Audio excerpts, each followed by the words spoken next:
What's up, everybody, and welcome to the G Show podcast. I am G1, and this is the top 10 of 2017. It's been a long year. We are at the end, and we're ready to rock and roll. There's no better way to do it than giving our top 10 movies of 2017. Joining me is the crew, the Geek Out crew. First, I want to introduce and to say happy belated birthday, my friend C. Monty, a.k.a. Chris. What's up, my brother? What's up, everybody? Also joining me from the G Show page, we got my right hand, Matt. What's up, my brother? Good morning, everyone. Happy New Year. Happy New Year. Happy New Year. Yeah, it's early. It's early, but you know what? Festivities are later. The drinks are saved for later. Let's get down to the business right now. So here's how we're going to do it. We've got our top 10. We're going to start at number 10. Each one of us is going to say our number 10 first. Then we'll do our number 9. But we're going to go in that order. So, Chris, I'm going to start with you. Then we're going to throw it over to Matt. Then I'm going to take it from there. Number 10 film of 2017. Chris. Okay, so for the number 10 film, I'm going to give it to Kong Skull Island. Certainly not the best Kong movie of all time, but the cinematography was great. It had some great moments. And just for sheer entertainment value and setting up the Godzilla Megaverse, I'm really excited about it. So that's my number 10. Matt.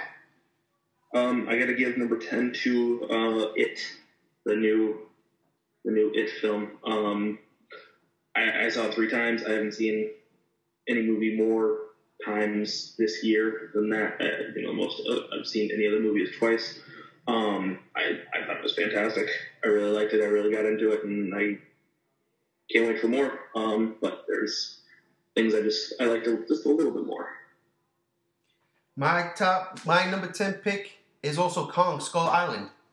And it was a tough one for me. At the end of the day, it was a toss-up between Kong and It, which is kind of crazy that those were your 2 choices. I liked It a lot. I really did. But I was looking for The Conjuring, and I got a little darker version of Stranger Things. I'm not mad at that. Kong, I was looking for a lot more from Kong. It didn't deliver the way I thought it would, but what it did deliver, which made me put it on the top 10 list over It, was the spectacle of Kong. I really, really, really dug what they did with Kong, and that damn helicopter versus Kong sequence is one of the best scenes of the year, so that's my number 10 pick. Chris, what's your number 9? Okay, so for number 9, I'm going to give it to Justice League.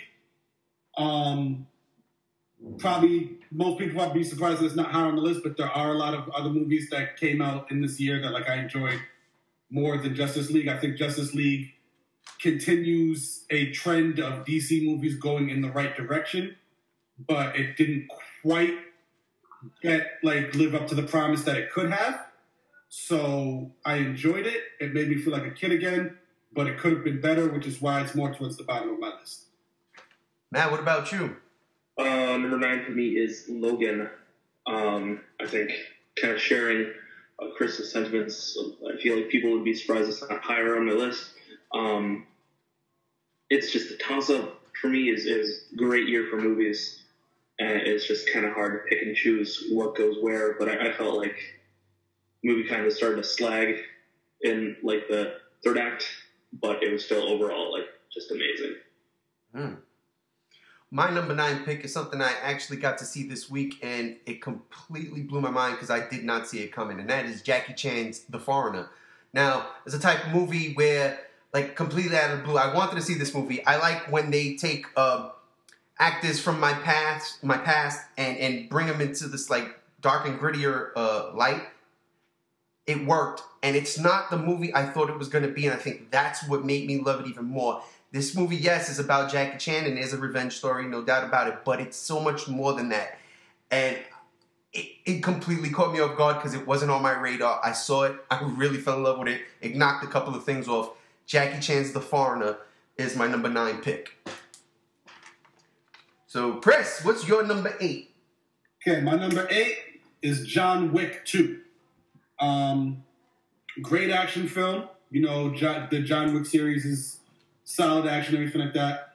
Again, this falls more towards the bottom of the list because I don't feel the story was as strong as the first one. It had, the same problem that a lot of sequels have is you have to live up to the spectacle of the original, because the original kind of caught a lot of people off guard. They weren't expecting it. And the sequel had to try and live up to that hype. And it didn't necessarily quite get there. It was still a solid action film. Looking forward to more of what these directors do, because their sensibilities for action line up with my own. But yeah, really great action film. A little weak on the story, but still worthy of making the top 10. Just more towards the bottom. Solid. Matt, what's your number 8? I gotta give it to a sequel as well. Kingsman, Golden Circle. I it gets shit on a lot, but I solidly enjoyed it. I thought it was fantastic and definitely a worthy sequel. You got a little cliche here and there, but I think that's kind of the point. Is this, like the satire of all these? Obviously, a satire of all these 5 movies, but I thought it was done really well. I really hope there's a third one. I totally do too. I did like that movie a lot, man. Oh man. My number 8,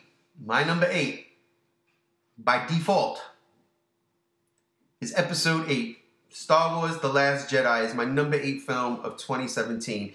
Now, you guys heard me rant and rave and ramble about the movie and my feelings toward this. I said I wasn't going to go see it in the theater again. I did not hate the movie. I was just disappointed with some of the choices made in the film. That being said, I did go and see this movie again yesterday.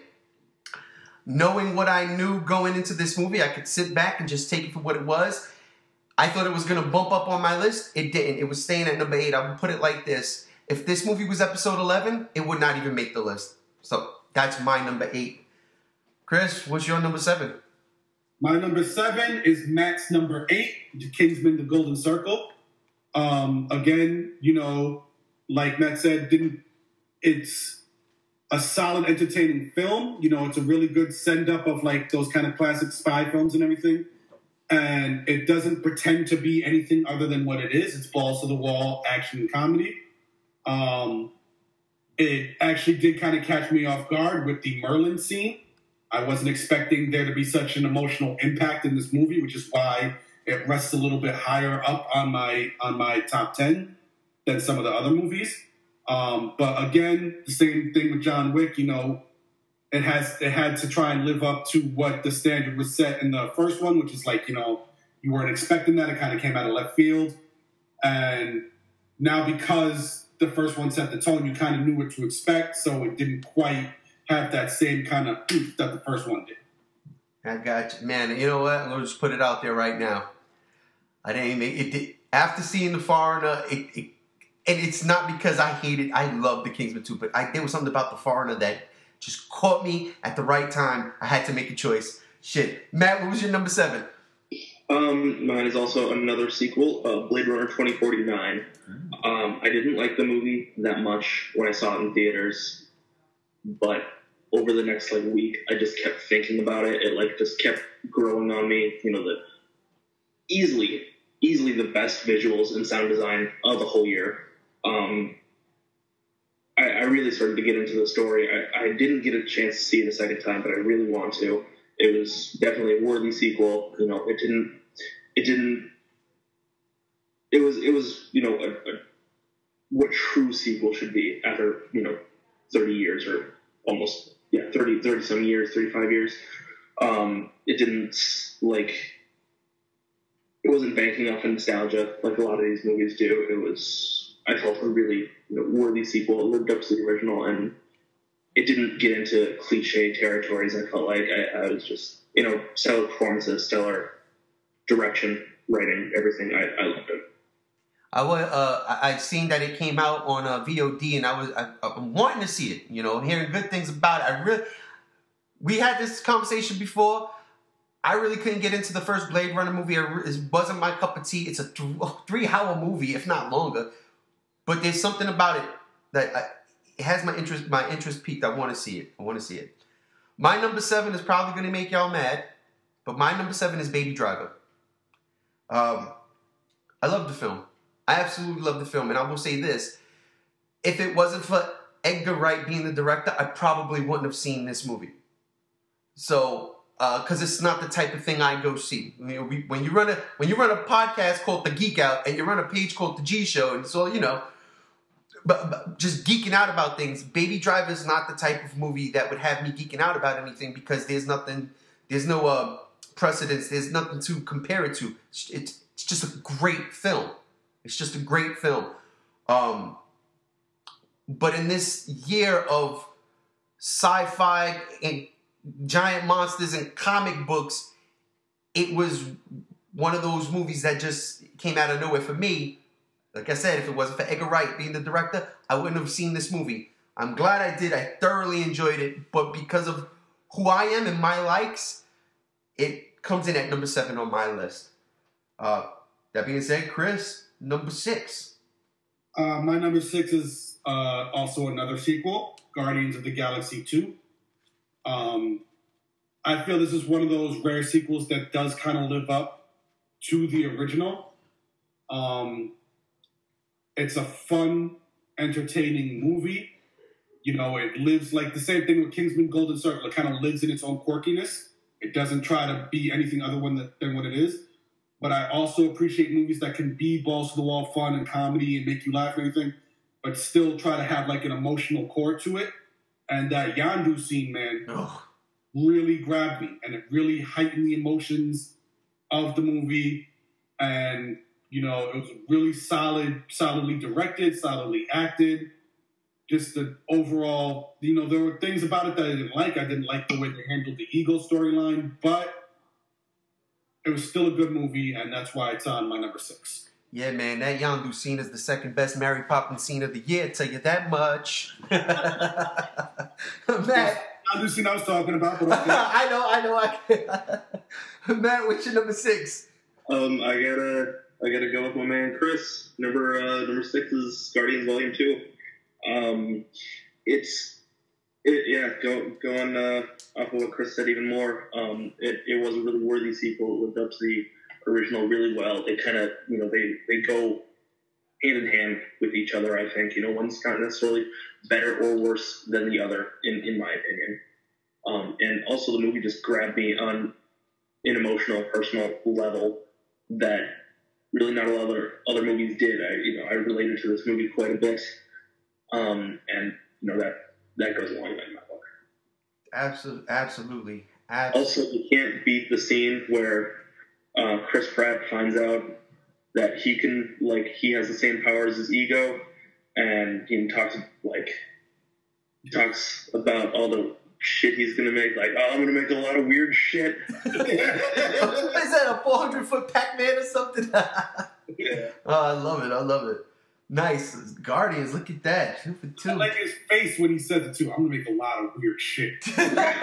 Yeah, that's one of the things. Chris Pratt is perfectly cast for Star-Lord. And again, I'm sure you guys never read Guardians of the Galaxy comic books before the movies came out, if you're even reading them now. But to find somebody that embodied a character that just feels right on screen, Chris Pratt does that.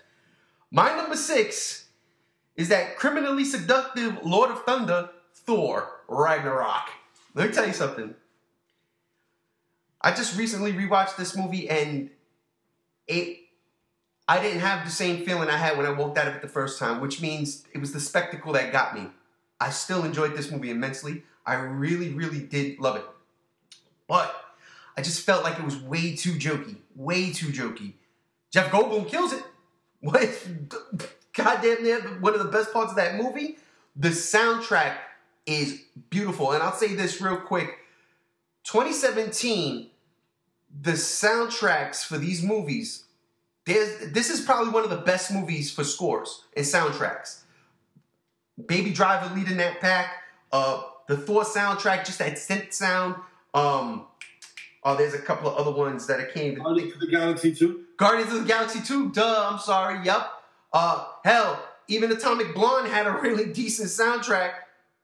The movie wasn't good, but it had a really good soundtrack. So, yeah. I liked Thor. Initially, it was higher on my list, but after rewatching it, it's like Thor was just dumb. Like, they really dumbed him down. He was damn near stupid. He was like this dumb beach bum, and it did not work for me at all. So I brought him down a bit. So Thor 3, Ragnarok, is my number 6. Now, before we get into our top 5, I want to throw this out. I want to do our worst movies of the year. The movies you absolutely despised and absolutely hated and spit at and just could not stand. So, Matt, I'm going to start with you. Give me whatever. If you want to give me 5, give me 5. You want to give me 3, give me 3. But give me at least 3 to 5. Okay.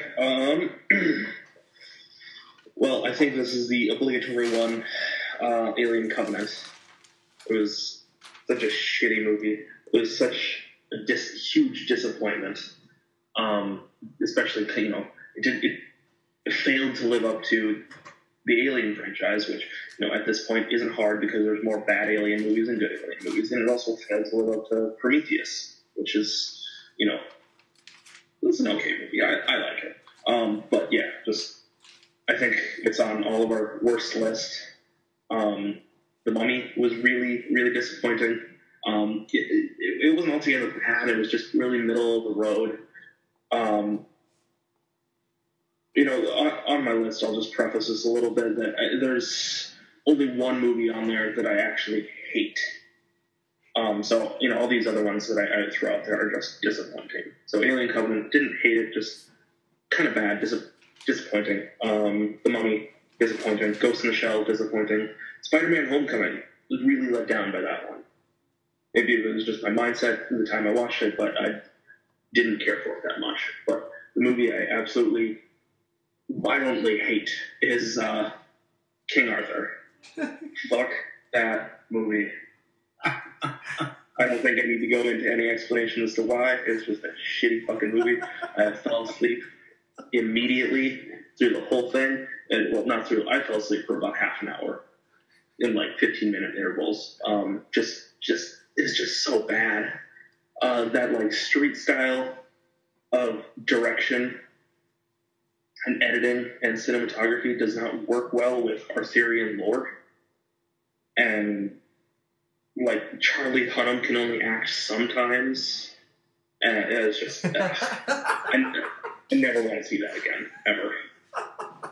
That's funny. So that's all right. So you got 5. Chris, you want to give a shot at 5? Okay.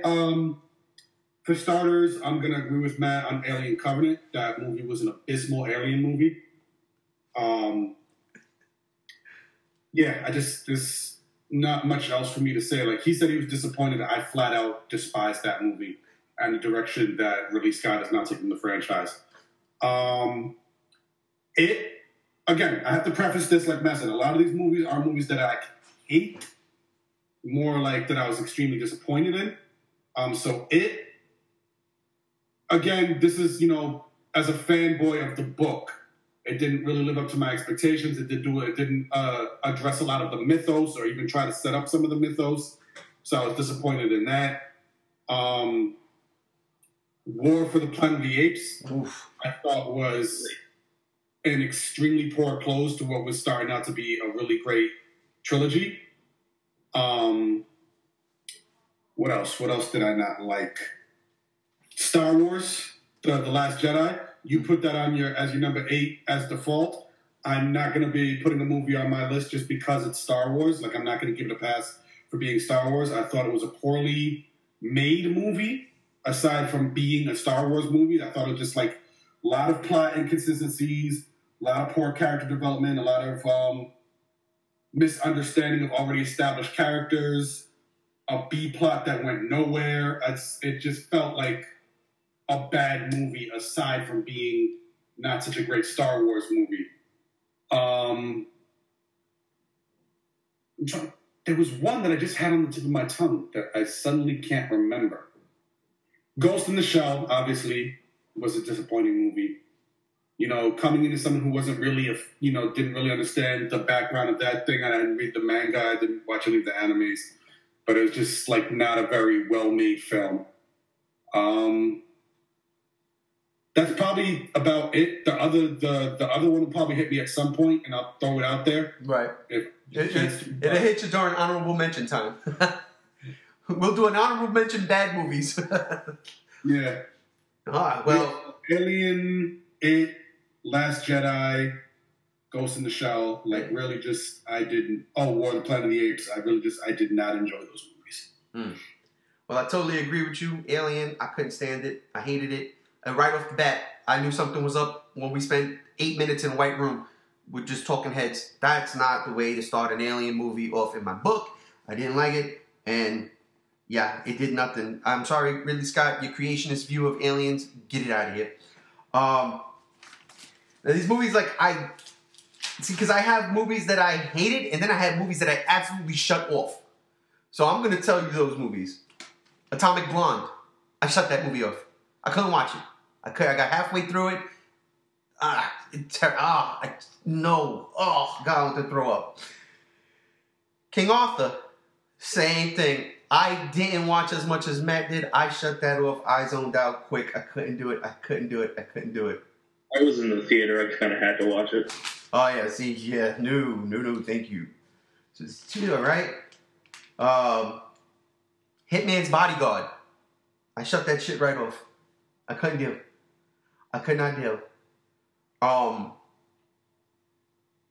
Damn. So, I've got two left. And I'm going to put it like this. Transformers The Last Night.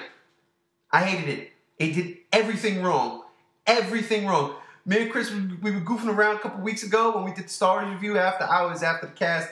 Well, I might even said it on the cast where Michael Bay, raped my childhood or some shit, and then Rian Johnson destroyed the childhood. I forgot. Anyway, this one was an absolute travesty to the entire franchise.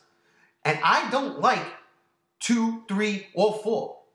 But 3 and 4, there's some tolerable moments. 5 takes that, wipes its ass with it, and throws it out. Kind of like what Rian Johnson did with Star Wars, according to Chris. So that was, I hate that movie. But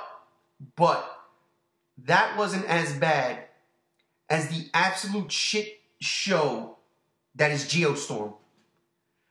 Absolute shitstorm that is Geostorm. I didn't even realize I said that there. I wasn't even intentional, that joke there. That movie is fucking horrid. It is trash. I will never recommend it. Fucking Gerard Butler could come, knock on my door, punch me in the face, kick me in the balls, and say this is Sparta and all, and I still wouldn't recommend the movie. It is terrible. It is terrible. It is terrible. Don't ever see that movie. It is terrible. So, yeah. And that was my 6. I'm sorry. I gave one extra because of stupid. I can take the Hitman's Bodyguard off. It was a boring movie. I just shut it off because it wasn't funny. I didn't despise that movie the way I despised the other ones. But yeah, Transformers and then Geostorm. No Geostorm. No Geostorm. Bad Geostorm. Bad. All right. Now we're in top 5 territory. This is going to be fun. I'm pretty sure I know where Chris is going. I'm pretty sure I know where Matt is going. And I'm pretty sure they know where I'm going. Because we've got most of this shit out of the way. So, Chris, what's your number 5 movie of 2017? You know, this is funny. Coming in, starting number 5, is a movie that you just completely shat on. Atomic Blonde. Oh, I love how this works out. I chose Atomic Blonde because it has that same action sensibility that I loved about John Wick. It had kind of a twist for me that I didn't quite see coming, that I thought was really good. I thought it was a smartly written film. I thought Charlize Theron did a great job in it. I just really dug it, man. You know, you might not have liked it, but I thought, again, it's really solid action, really great story to me, and I don't know, I just dug it. I was mad at the movie. I was watching it, and I was trying to get into it. The music was a lot. It kind of reminded me of Suicide Squad in that sense, but it worked. I liked the musical choices they were using, especially like a lot of German 80s songs, and I was cool with all that, right? But it was, I don't know, I'm watching that movie, and all I kept thinking of was Furiosa, and it just wasn't the same, because Mad Max, she was phenomenal in that, and in this movie, I didn't buy it. My favorite scene, of course, is her and Sophia Boutella, but that goes without saying. And James McAvoy did a great job. in this movie too. And I think that's kind of an unfair comparison you just made because Furiosa and this character are two entirely different No, totally get that. I 100% agree with you there. It's just I was seeing Charlize Theron and I was like Atomic Blonde, Furiosa, Aeon Flux. You know what I'm saying? Like if I had to date one of them, I'm taking the one that can beat Gerard Butler's ass for me when he comes knocking on my door about Geostorm. So we go with Furiosa. But anyhow, no. That was my number 5, Atomic Blonde. Works for me. Matt, what's your number 5? Atomic Blonde. I can't believe this. This was my number 1 movie for damn near most of the year. I thought I was going to stay there, but upon rewatching, it just didn't work as much for me. And it's got to go Wonder Woman. Wow. Loved Wonder Woman to death the first time I saw it, but the second and third times I saw it since buying it, it's been a little bit harder to get through. Just that initial wave of enthusiasm and awe has kind of worn off, and now it's just kind of, it's a pretty standard movie, I think, besides excelling at a lot of things. But, don't take my negative, I don't know, like I'm saying a lot of negative stuff about it right now, but I still loved it, enough for it to be number 5 in a year of a lot of damn good movies. That's true. My number 5 is also Wonder Woman. It is, I don't think I've ever had it at number 1, but it was close. Well, Wonder Woman is definitely one of those movies that we needed, especially this year, especially after the way 2016 went in terms of movies. But even on a broader scope, it's a solid movie that was necessary for Warner Brothers, and the world kind of, got around to it, not got around to it, like warmed up to it. I can't even think of the right phrase I'm trying to put here, but the reaction was good from everybody, from the audience, from the critics. It was something we needed. It was fresh, and it told the story without having to be marred in the mud, like Superman, Batman. It did not have to follow anything that thing set up. It could be its own movie. Only thing it had to do was get Diana from point A to BVS, and they did it. I agree. Wonder Woman is my number 5 movie of the year. I loved it. I really had a great time with this movie. And after watching Thor 3 again, it definitely beat Thor 3. But yeah, so that's my number 5. Number 4, Chris. Number 4 for me was Colossal. Wow. I pitched this movie when we did the top 5 back in June or whatever. Colossal gets a lot of points for me just because I really wasn't expecting it to be what it was.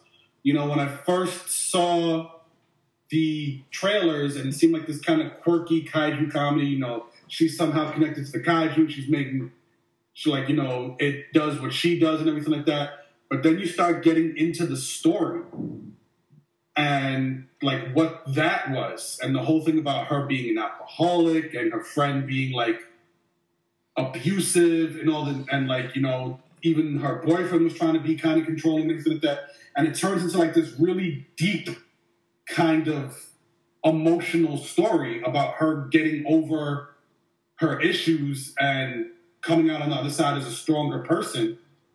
And like I said, it's like one of those movies that gets a lot of points for being like what Guardians of the Galaxy was, that John Wick was. Like you weren't expecting it to be what it was. And so it raises the bar in that kind of way. And so that's why I'm going to throw it in my top 4, because it's a really, really, it pitches itself. It's one of those things where like what it sold you on wasn't what the movie actually was, but in a good way. A lot of times movies are, this is going to look like this, and I'm expecting it's going to be so great, and you go and see like, what was that? That was nothing like what you showed me in the trailer. This is like one of those movies that's nothing like what they showed you in the trailer, but it's better than what they showed you in the trailer.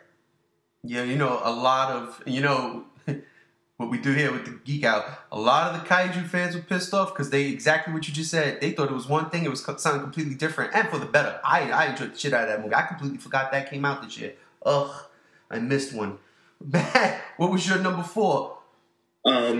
I really wanted to see Colossal. I just haven't had a chance. I know it's on Hulu. It's on my watch list on Hulu. I just haven't gotten around to it.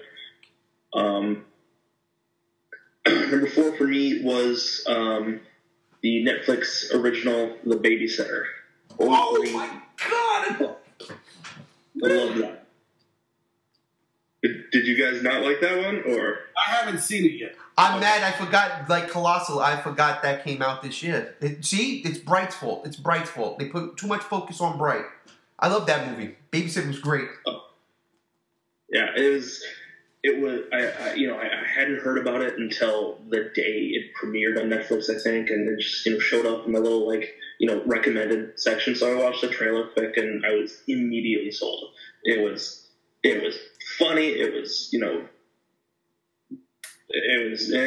wasn't scary, but I mean, it was just enjoyable. It was such a great movie.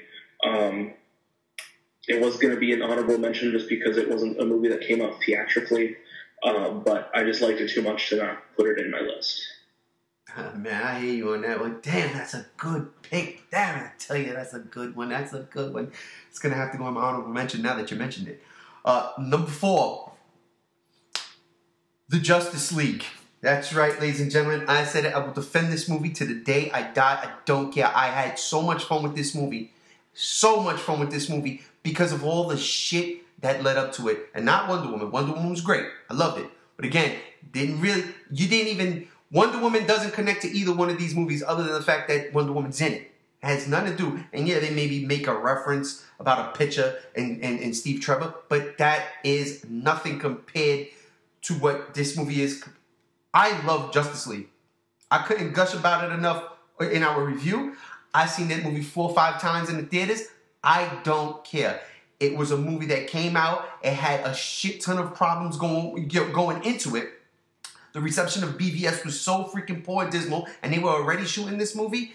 Then you had the tragedy involving Zack Snyder's family, and you're like, this is gonna be a mess. And you get Joss Whedon, which love him or hate him, I loved the Avengers. I loved what he did there. That's a debate for another time. He comes in. He does what he does. He gives you the geek out moments. As a DC fanboy, I know what he was doing with those certain moments. They are geek out moments. And I'm going to be honest with you. That Superman versus Justice League is my favorite scene of the year. My favorite scene of the year. It just worked on so many levels. I wish the lead up to that would have been better. But that scene, the fight scene in its own, I absolutely loved it. Justice League is number 4 on my list. I love this movie. I can't wait for it to come out on video. I cannot wait to own the Blu-ray, the 4K, the 8A. I don't care. I'm buying all of them copies. I love it. Justice League, number 4. Yeah, sorry. I went off there, man. I love that movie a lot. All right, so let's get down to it. Number 3. Here we are, the top 3 movies of 2017 according to us. Chris, you're up. Number 3, I'm going to go with Wonder Woman. I put it up a little bit higher on my list than you guys did, just because of the importance that I feel that it had on movie culture and like geek culture and everything like that, and starting to promote more strong female characters. Yeah, there were moments in it that I didn't like. I felt like her scene versus Ares felt too Zack Snyder video gamey. Watching it again on smaller screens, you do notice that some of the fight sequences and everything like that are a little bit too CGI and a little kind of unrealistic, where that they look like video game sequences. But I felt it was a solid story. I think Gal Gadot really surprised me that when she had a chance to really get into the character, because even as cool as she was in Batman vs. Superman, she still hadn't sold me on her as Wonder Woman yet, because you don't really see her doing much with the character. It's just all those cool kind of fight moments. I think in this movie she really did a great job exploring the character and developing her. I think that Chris Pine did a great job as Steve Trevor. I really enjoyed the movie as a superhero movie, but also as a movie that's kind of like shifting the culture of what we get from geek movies and what we get from movies in general. Gotcha. I love the way you put that so eloquently. Matt, what's your number 3? It was also a movie that you guys had way lower on your list, but I just loved it too much to not put her in my top 3. Kong Skull Island.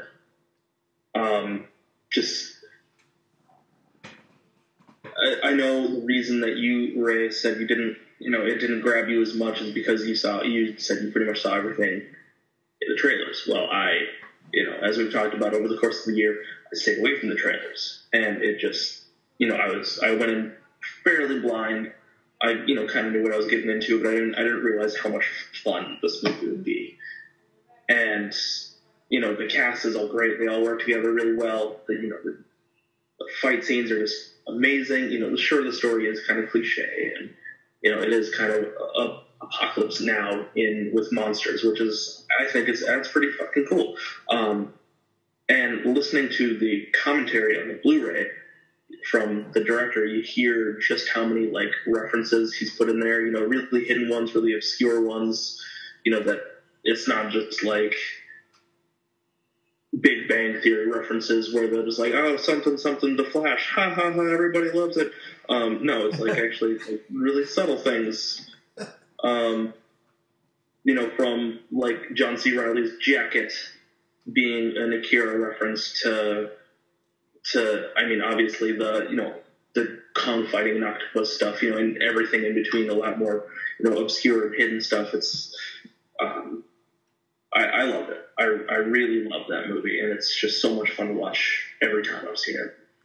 The Boneyard sequence is absolutely travesty. I mean, like I said at the top when I picked the number 10, Kong versus the helicopters is one of my favorite scenes, top 5, maybe top 3 scenes in 2017.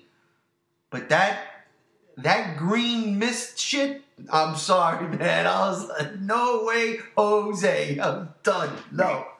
Oh. No, I liked it. All right. Well, I knew that was coming. I thought it was going to be higher, but you know what? I know where y'all going. I see y'all. I'm in the car with you. My number 3 movie, Spider-Man Homecoming. Make no mistake about it, people, Spider-Man is back. He was back in Civil War. But this one right here took Spider-Man and did what Sam Raimi couldn't do, even though Spider-Man 2 is still one of the greatest comic book movies of all time, did what Mark Webb definitely couldn't do. It took Spider-Man and it showed us a high school Peter Parker doing high school nerdy kid things. Not like Andrew Garfield running around looking all cool on a skateboard, James Dean, all the kid needed was a damn cigarette. That was crazy. If you thought I was going to buy that to be Peter Parker. No. Not like Tobey Maguire being 42 years old playing a high school senior. No, I'm not going to buy that. I'm sorry. But you take this young man, you take this little guy right here, and his name right now is slipping my mind and it's pissing me off. Tom Holland. Thank you, Chris. You take this little Tom Holland guy and you plop him in the movie. You take a kid who has a dancing background, an aerobics background. This kid was Spider-Man. He did the majority of the stunts he did on his own. He did it. He embodied the character. He loved the character. I loved Andrew Garfield's enthusiasm when he was cast as Spider-Man. He loved the character. He embodied the character. But he did a different take. A take I didn't like at all. Peter Parker shouldn't be an emo loner. At all. Peter Parker should be a geeky kind of nerd type kid, a quirky doesn't fit in type kid, That's what Tom Holland was. He was that. And he was still a cool dude. And I mean, honestly, come on now. When I say penis, you say Parker. Penis, Parker. Penis, Parker. That shit was great. That's my number 3. I watched the other day. I fell in love with that movie all over again. Spider-Man Homecoming. Check it out. Chris, we are up to you. We are here. We at top 2. Oh man, I'm pretty excited. What's your number 2? My number 2 is Logan. It's honestly one of the first comic book based movies that I truly feel deserves an Oscar. Just really solid story. Hugh Jackman pours his heart into the role in this one. Daphne Keane came out of nowhere, and she's just an incredible little actress. Yeah, maybe in the third act, like the overall bad guy storyline and everything wasn't that great, but Patrick Stewart did an amazing job. Like I think deserves an Oscar, like a Best Supporting Character Oscar role for this. And just that final scene, man, that final scene where Wolverine just finally lets it all go. Just like every time I hear him say that line, so this is what it feels like, waterfalls, man. Like that scene is so emotional. Again, not just because like it's an emotional thing of him, like he finally found something worth living for, and that's the moment he dies, which is really impactful in the story. But also it gets a lot of points because this is, again, we've all been seeing Hugh Jackman play this role for like 17 years. Yeah, man. And this is the end of that era. And so it has that emotional gut punch to it too, because it's the end of like something that you've grown with. And it's just a really well done film. So yeah, that puts it on my number 2. Matt, what's your number 2? My number 2 really comes as a surprise. I also think it is Oscar worthy, and I think it is starting to get some Oscar buzz. But Jordan Peele's directorial debut with Get Out, I fucking loved this movie. I went in not really expecting so much, just because I'm a huge Key and Peele fan. I love Key and Peele to death. So one of my best sketch shows I've ever seen. And I went in, not really thinking too much of it, just because first-time director, got from a comedy background, trying horror, thriller, and I was blown away. Just like, it's such a smart movie. It's funny where it needs to be funny. It's scary, they keep the comedy and the horror separate. I just love that. And like, I can't wait to see what he does next, because he's proven to be like an insanely versatile director and writer, and that's like a force to be reckoned with, especially in this day and age in Hollywood. Solid, brother, solid. I had this conversation with my boy earlier today, as a matter of fact, about Get Out. I love that movie. I really did. But so one of my honorable mentions. My number 2 movie, make no mistake about this one, Guardians of the Galaxy Volume 2. But everything Chris said earlier on, and the Mary Poppins scene was a joke. I do love that scene. But that Yondu sequence, he may have been your father, but he wasn't your daddy, or something like that.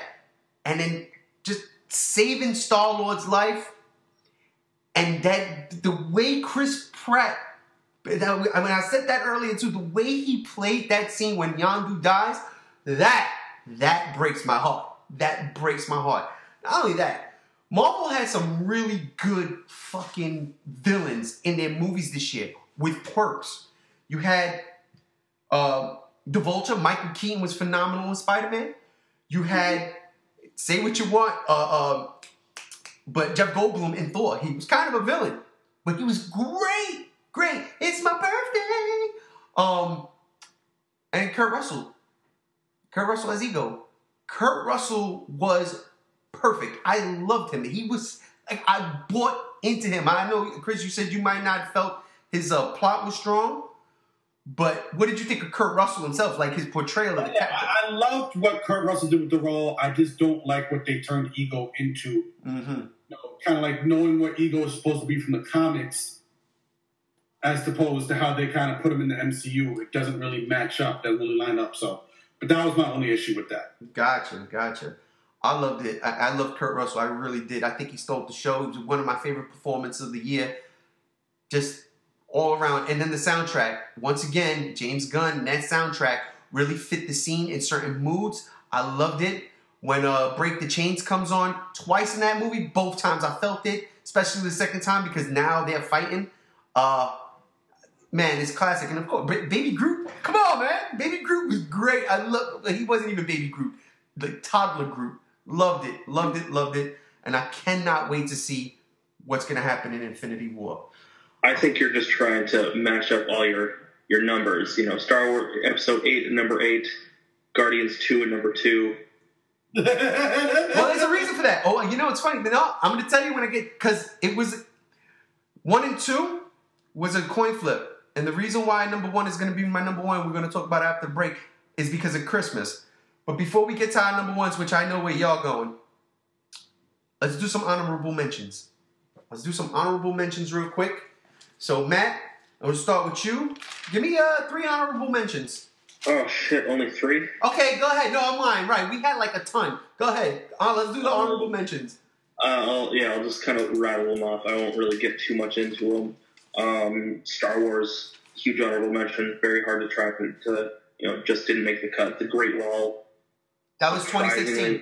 2016. Shit ton of amount of fun. No, that was 2016. That was 2016 Great Wall. The Great Wall came out this year. I looked it up. Trust me, because when I was doing my thing, I looked it up. It said 2016.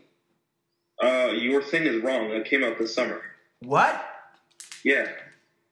Really? Googling it right now. Fuck you, IMDb. How dare you?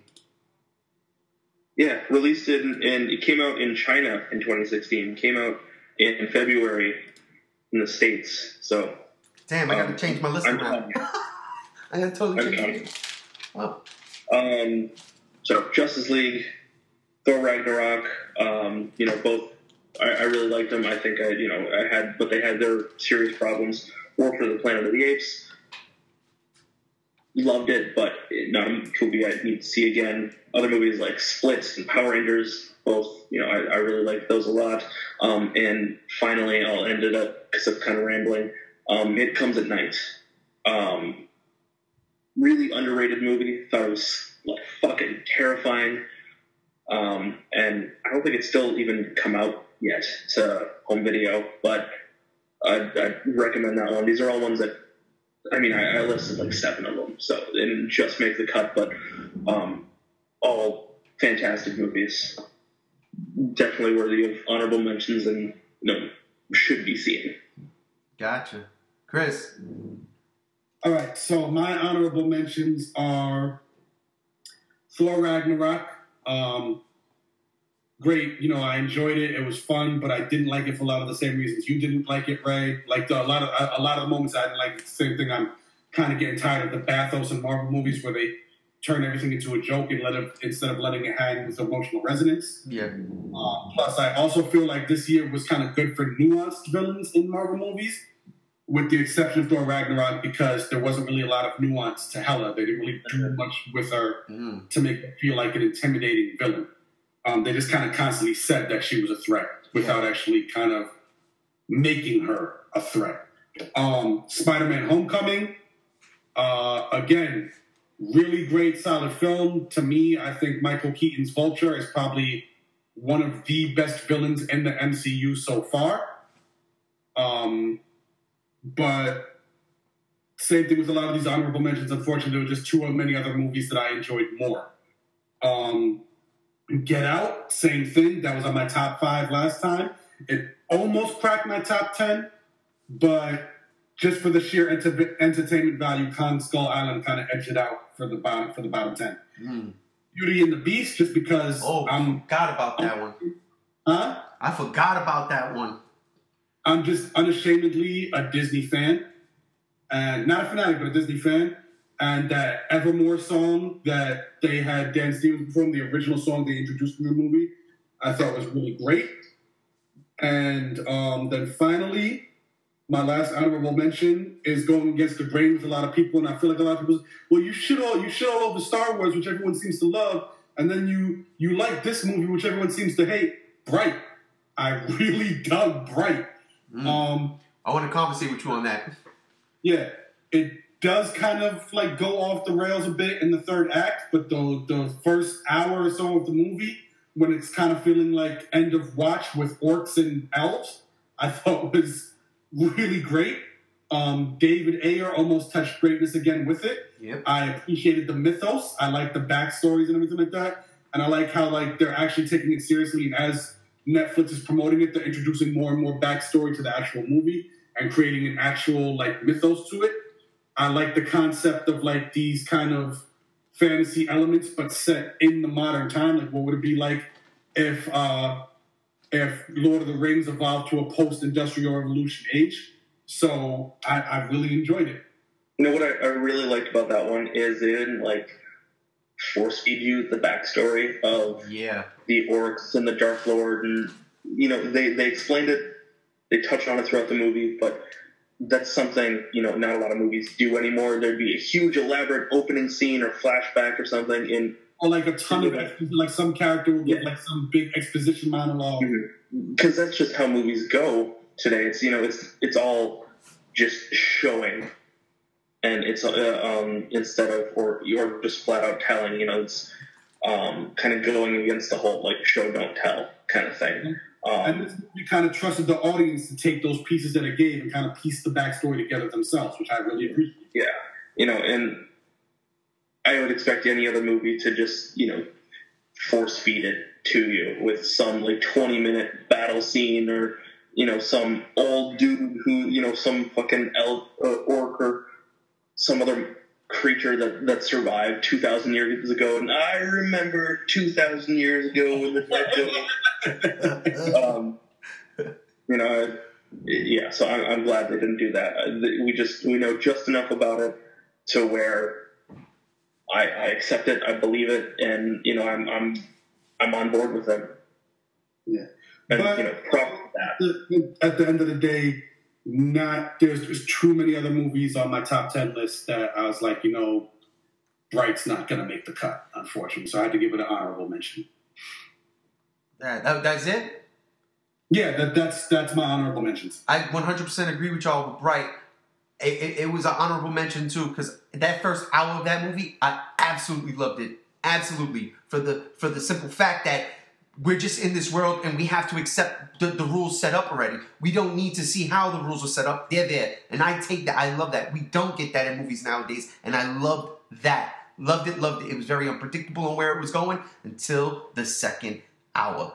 Because when that started to happen, me and my wife started calling out everything that was going to happen next. And that bothers me. It was such a good setup. And that had a good soundtrack too. Damn good. David Ayer. That was the movie Suicide Squad should have been. Mm-hmm. That one right there. I loved it. I enjoyed it. But that second hour, the last act, I was just like, predictable territory. So that bothered me a bit.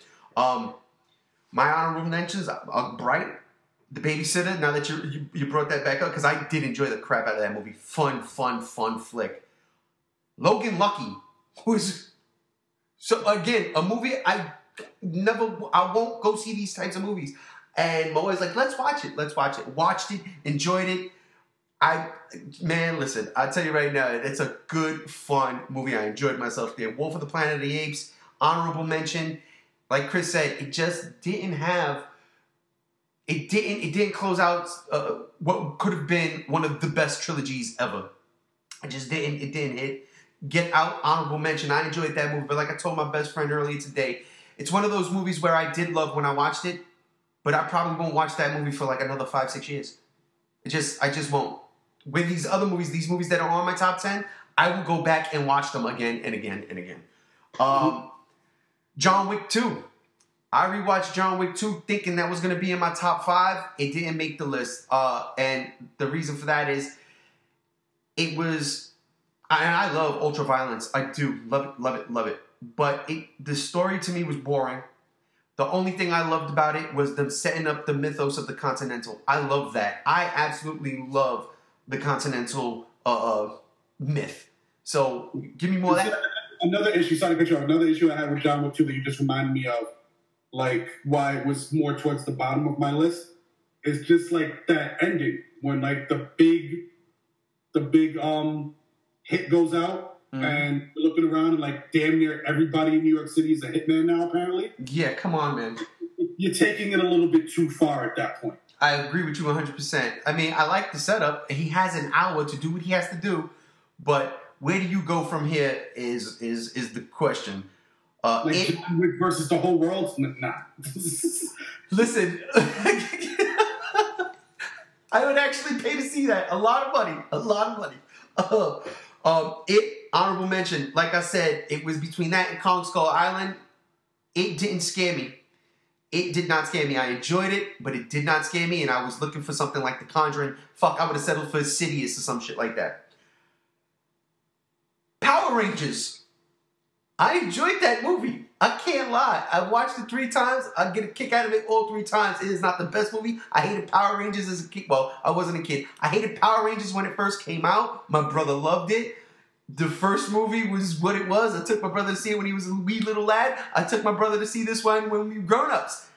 I enjoyed it. I got a kick out of that movie, and Chris loves Becky G. You know, now that you mention it, I know I'm sorry. I know I said I closed out my honorable mentions, but that's one of those movies like you said, like I forgot about it. Yeah. Now that I'm thinking about it again, yeah, that's an honorable mention as well, because I really, really did enjoy Power Rangers. Right, it was like, we weren't expecting much, and yet there it was. Holy shit, better than we thought. Did you just slap him? Yeah, weird, right? Oh, man. Valerian, I say what you want, man, that movie starts off, I just love this movie, man. I should have had time. I hated it. You hated it? There you go. I knew I'd get you. I told you honorable mentions. Oh, man, I enjoyed the shit out of that movie, man. It's just balls to the walls insanity. I thought it looked great. Honestly, it really did look good. It reminded me of when the first time I seen Avatar and I saw the Na'vi and I was like, fuck, that looks good. That's the same fucking thing I got when we see those pearlescent aliens. Wow, that looks good. So, man, hats off to that. The Great Wall, which I thought came out in 2016. Matt corrected me. Technically, it did come out in 2016. So we were both right, Matt. It's a seesaw. It's a checks and balances here, right? It's true. It's true. Checks and balances. But yeah, if Great Wall came out here in the States this year, Great Wall, honorable mention. Had I known that, my list would have been different. I might have taken Commonwealth because I enjoyed Great Wall. And the last one, Kingsman 2. I wish it made the list. I really did. But The Foreigner came out of nowhere, and it just... I loved Kingsman. Everything Chris said before I saw Kingsman, when he saw it, and the Elton John thing, and I was looking forward to this, but I did not expect it to be so much fun. And yes, there's some issues with it. And it's not going to live up to the first one. But damn, it was a good movie. Damn, it was fun. And I highly recommend it. That are my honorable mentions. Now let's get to the best part of the show, where we break down everything, because I know where you guys go. Chris, what's your number 1 movie of 2017? Well, I mean, yeah, I'm fairly confident you absolutely 100% know where I'm going. Baby Driver. Baby Driver was, to me, the best film of this year. It's a lot of great movies, and it's, you know, in situations like this, it can be hard to pin down a number 1 movie, given all the fun, solid, great movies that came out. But just, you know, you said, going back to what you said earlier about it, it's like, you know, as a geek, you know, but as a film geek, yeah, I thought it's one of the geekiest movies that came out. Mm-hmm. Because of just all the just insane detail that Edgar Wright puts into his fucking movies, man. Everything lines up. Everything matches. Music, timing, you know, the scenes where he does, like an action that he does lines up with something that's going on in the background and going on with the exact moment and the soundtrack and everything like that. Just everything. He's so meticulous is the word I was looking for. Edgar Wright is so meticulous about the way he details out his stories, costuming, everything, and everything just meshes together to make just a great experience at the movie. It might, you know, you can say maybe it's not one of the strongest stories, which I thought it was. I thought it was a great story. But, like, people might say that, but every other element of the movie is so perfect. It's a perfect film to me. And Edgar Wright does this fucking consistently. And except for Hot Fuzz. This movie, oh my God, the soundtrack was amazing. The performances were great. Like, even the 10 fucking seconds that John Bernthal had in that movie, he fucking owned his scenes. John Hamm owned his scenes. Everybody owned their scenes. There was so much owning going on. There were certain scenes where you didn't know who was actually owning it. Like, Kevin Spacey chewing the shit out of the scenery. Oh, man. I cannot gush enough about this movie. This is my number 1 movie of the year. And if you don't agree, you just don't know good movies. I'm going to be arrogant about it. You don't know good movies. I swear to God, I was so on board. I'm about to say, you make me love that movie even more just by hearing it. And then you say that, and you can go fuck yourself. Matt, what's your number one favorite movie of 2017? Take a wild guess. Kong Skull Island. Baby Driver. Baby Driver. Yeah, I loved it. It was sitting at number, I think 3 or 4 for a while. But after rewatching it twice, I think within 2 weeks, I fell in love with it. It had to be number one. The dialogue, the writing, the cast, like Jamie Foxx, holy fuck, yes. He was so good in that movie. John Hamm, now I can take him as I never watched Mad Men, so I'd only known him from various little things here and there, and like a bit part in 30 Rock. So now I take him as a serious and like scary actor. He can be fucking frightening. Ansel Elgort should have been Han Solo. He looks more like Harrison Ford than the dude that they got playing in Han Solo. Especially with that like black and white baseball jacket thing he was wearing, he looks like a young Han Solo. I think that was Edgar Wright throwing jabs. Yeah, probably. Not to mention he's apparently a better actor, so. And just I loved the whole thing. It was funny when it needed to be funny. It was intense when it needed to be intense. Kevin Spacey, like Chris said, chewed the fuck out of the scenery. Yeah. Like, don't quote Get the Monsters Inc. to me. It pisses me off when you do that. It's so funny. It's just such a great movie. I've heard a lot of people like it was at, in their top 5, but they actually removed it from their like best of lists just because of what, the allegations about Kevin Spacey. But like I can separate, the two, especially because he's not the main character. Yeah. It's just, that doesn't take anything away from me. It's just a fucking good movie. Edgar Wright can do no wrong. That should be some kind of slogan for something, and he should run for office or something. For Parliament, I don't know. Parliament, yeah. He should, and just use that slogan of Edgar Wright can do no wrong, because he can't. Hot Fuzz, I'm sorry. You guys listen to the fucking Hot Fuzz is a mess. It's a mess. What? A mess? Are you kidding me? Hot Fuzz is arguably the best of the Cornetto trilogy. And you're absolutely wrong. Better than the end of that. You're absolutely wrong. You're totally wrong. See, I can't believe you did. You're opening a can of worms you do not want to eat.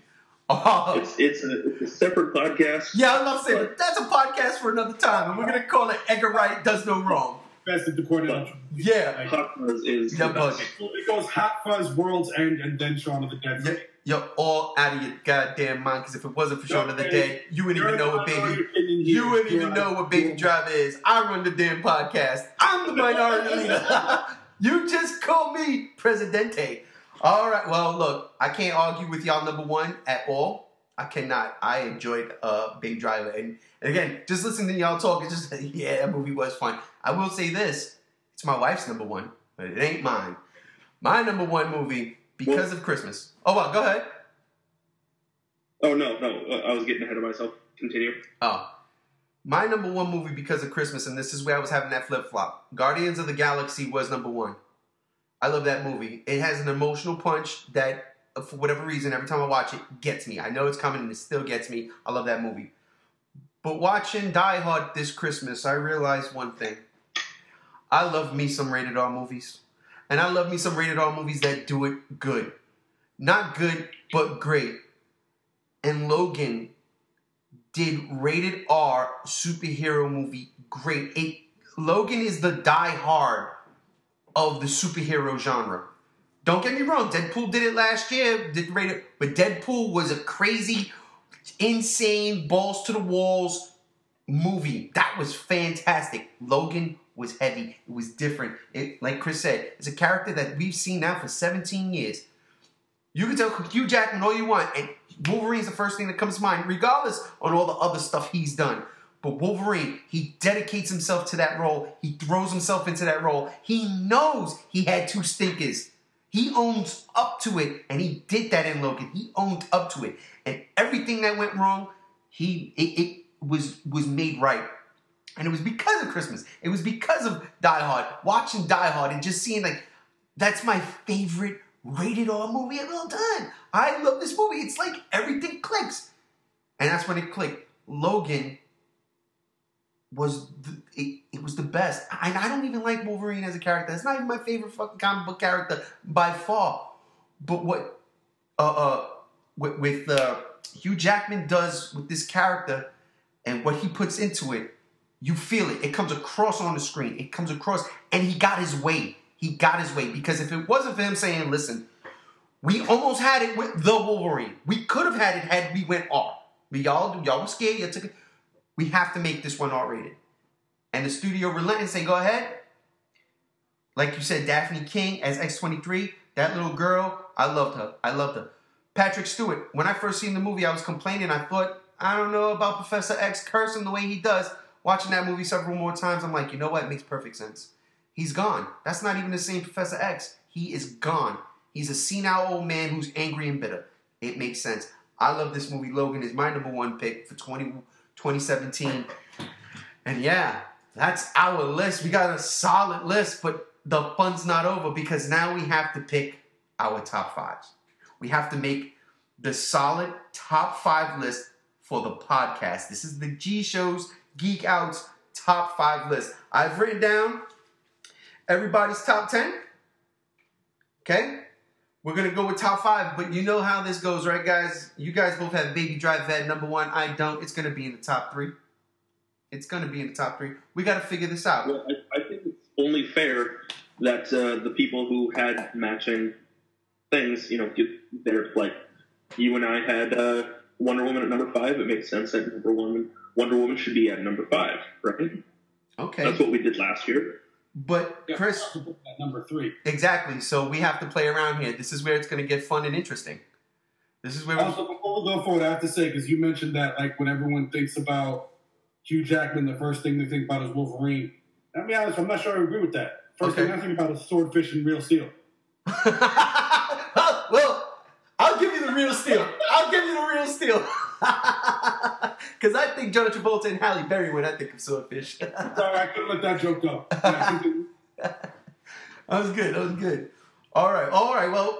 Well, we have our work cut out for us then. Let's see how we'll see how this progresses. Because it seems like Kong is going to be #1. I don't understand how this is going to happen, but being that all 3 of us have that on our list, and we all have Baby Driver 2 on our list. Okay, number 5. Chris, you have What do we have matching in our top 5s that all 3 of us have? Is there anything that all 3 of us have in our top 5s? We all have Wonder Woman. We all have Wonder Woman in top 5. We all have Wonder Woman in top 5. And that is it. But we all 3 did say Guardians of the Galaxy at some point. At one point, we all said Guardians of the Galaxy. Chris has Logan as number 2. I have it as number 1. You have it as number 9. So Logan's a matchup for all 3 of us. Kong's a matchup. Kong's a match because you have it at number 3 and we have it at number 10. So that's 4. So, I mean, this is where it's going to get crazy. We all have Guardians of the Galaxy. So yeah, it's going to be crazy. I mean, Baby Driver could possibly be number 1 here. As it should be. Yes. But we're not there yet because we all have Wonder Woman in our top 5. So by default, that should be number 1 now. I'm just saying. Here's our top 5. Chris, Atomic Clock. Is there any that, like, 2 of us have, like, so, well, like, you guys have Logan in your top 5 and I don't. Is there any others like that? Yeah, Baby Driver. You've got it in top 5. I don't. Okay. Kong, you have it top 5. We don't. You see what I'm saying? Wonder Woman is the only movie we all have in our top 5. Okay. So I think it might be fair to say that has a shot at number 1. Yeah. Right? So let's do that. Wonder Woman for right now, right? And we got Baby Driver, right? We have Kong. Be for real here, right? We have Logan. We have Guardians of the Galaxy. And what else we have here?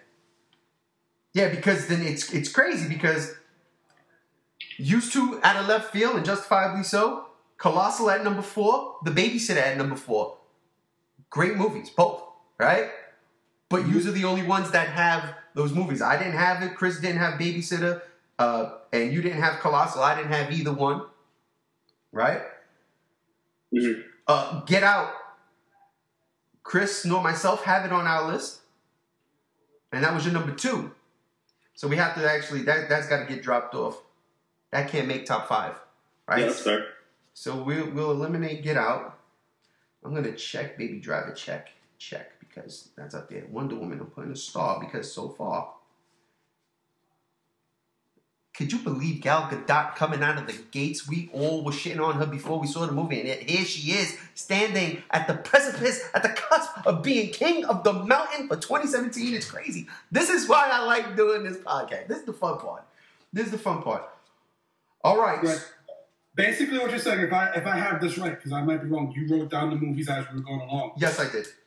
But it seems like we have 5 movies that all 3 of us have on our list. Which is Wonder Woman. Well, no, you didn't have Baby. Did you have Baby Driver on your main list, or is it honorable mention? No, Baby Driver is my number 7. Okay, so we all have Wonder Woman, we all have Baby Driver, we all have Kong, we all have Logan, and we all have Guardians. Yes. Some of those made our top 5. Some of them were just on our top 10. Yes. So I'm fine with working with those 5. All right, so let's do that. So it was Wonder Woman, Baby Driver, Kong, Logan, and Guardians, right? Guardians. So now we gotta I love it. Position each of those movies are in. Yes, this is a perfect top 5 here. And it's actually kind of crazy when all things are said and done and considered that 3 of these movies were in our top 5 in June. Yeah. 4. Because I think Wonder Woman came out already. I don't remember. But isn't that nuts? Yeah. This is all Star Wars. This is all Rian Johnson's fault. This is all Rian Johnson. Back. I think this might have been our top 5 in the... Holy shit. This is great. Oh my God. This is so freaking great. Okay. So this is the top 5 we're working with, right? Now let's do order. Let's be fair though. I know you guys love Baby Driver, and I agree. It's a great movie. But all 3 of us had Wonder Woman in our top 5. Yeah. So like that default should be number 1. That's fair. I can concede to that. I would really much prefer Baby Driver being number 1, but it's fair that Wonder Woman was the only one that all 3 of us had in our top 5. Right. Mm-hmm. Now here's where it gets tricky. Logan is going to be the tricky one. No, it won't. No, it won't. Baby Driver should be number 2, and the reason for that is I have Logan at number 1, Chris has it at number 2, but Matt, you have it at number 9. You have Baby Driver number 1, Chris got Baby Driver number 1, I have it at number 7. Baby Driver by default is number 2. I can live with that. Yep, same. Then Logan would definitely be number 3. Mm-hmm. I can live with that. Guardians of the Galaxy is number 4, and Kong Skull Island at number 5. That is your list. Because we have Kong at 10. Huh? What was that? It's fair enough for me. Oh, fair enough for you? Perfect. So there it is. Holy shit and a half. All right, so that was surprisingly easy. For real, right? There was no... I was expecting yelling. I was expecting curse words and fists being thrown and... Expecting a lot of... God damn it, Ray! Baby Driver!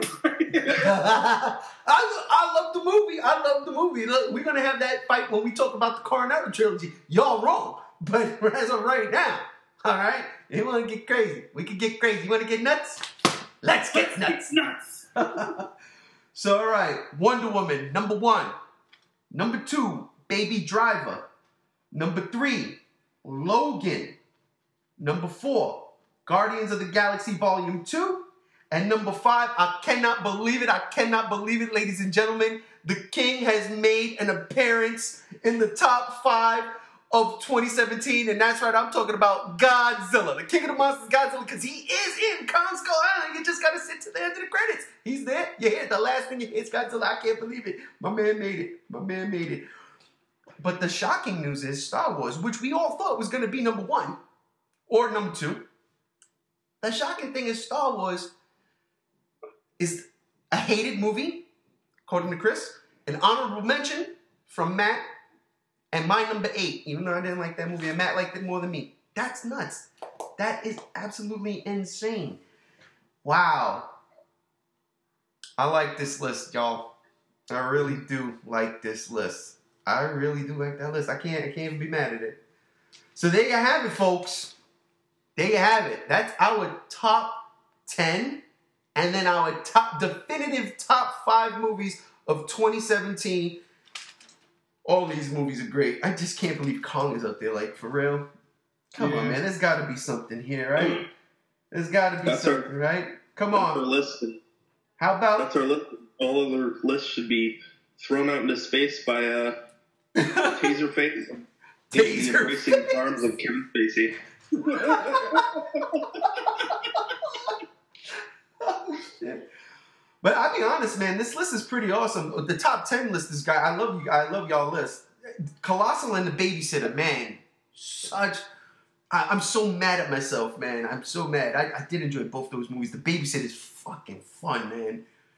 And Colossal, yes. It's definitely not what you're thinking. Yeah, it's so good. Wow. Solid, man. Solid. I love it. I love it. I can't believe you guys did. Who didn't? This is your fault, Matt. I can't believe you shitted on the Justice League like that. You're out. You're out of the league. I'm kicking you out.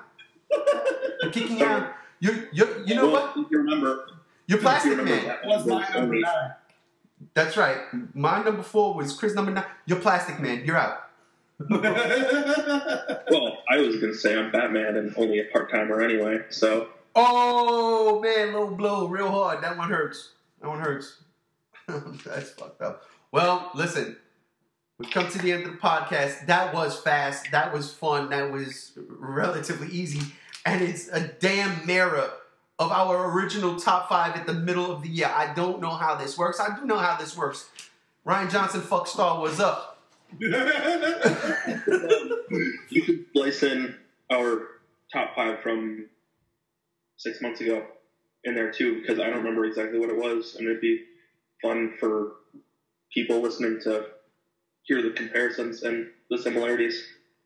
Yeah, I think it might actually be pretty much the same. I think so. When did Baby Driver come out? Because we did this in June. Because I was looking at it the other day, but I didn't watch the whole thing through. I was like, all right, I gotta watch a movie. It was definitely after Baby Driver came out, because I put Baby Driver on my top 5 for that original. I know that for a fact. And Kong was up there because Matt was in love with Kong. Yeah, it's true. Not much has changed. Not much has changed at all. I tell you, rewatching that movie, I was just like, I could watch this maybe once a year. Maybe. But, oh boy. I can't believe it. I swear to God, it's just mind-numbing. Star Wars is not here. Oh, God, who would have thought in this day and age that we live in? Oh, wow.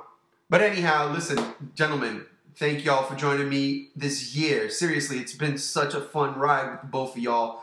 Helping me out every Sunday do this. Because seriously, without y'all, I wouldn't do it. I'd be watching more movies, saying this would have worked, this could have worked, this would have been it.